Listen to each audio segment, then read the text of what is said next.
E c'è molto veneto nella vicenda di Federico Aldrovandi, il ragazzo per la cui morte sono stati condannati 4 poliziotti. Ieri a Ferrara una manifestazione in risposta a quella del sindacato di polizia COISP, che aveva scatenato un vespaio di polemiche perché organizzata sotto l'ufficio dove lavora la madre del ragazzo. Il segretario del COISP, il veneziano Franco Maccari, chiarisce, mentre gli altri sindacati di polizia prendono le distanze.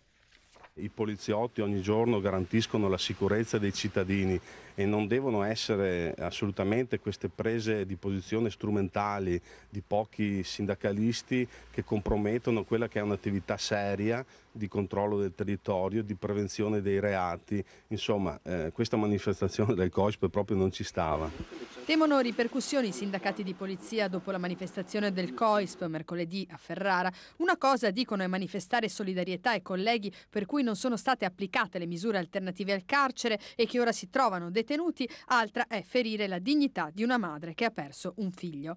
All'indomani dell'inchiesta interna disposta dal ministro Cancellieri sulla manifestazione e delle polemiche che si sono susseguite, Franco Maccari, segretario generale del COISP, scrive una lettera a tutti i colleghi agenti di polizia e getta acqua sul fuoco.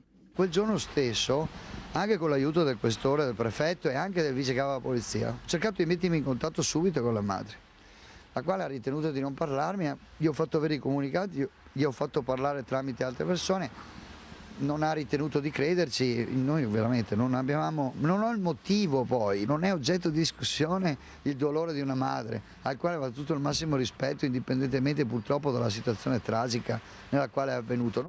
Intanto 3 dei 4 protagonisti di quella tragica notte in cui perse la vita il 18enne Federico Aldrovandi rimangono in carcere. Solo la padovana Monica Segatto è a casa ai domiciliari. A fine pena, dopo una ulteriore sospensione di 6 mesi, potrebbero rientrare in servizio ad inizio 2014.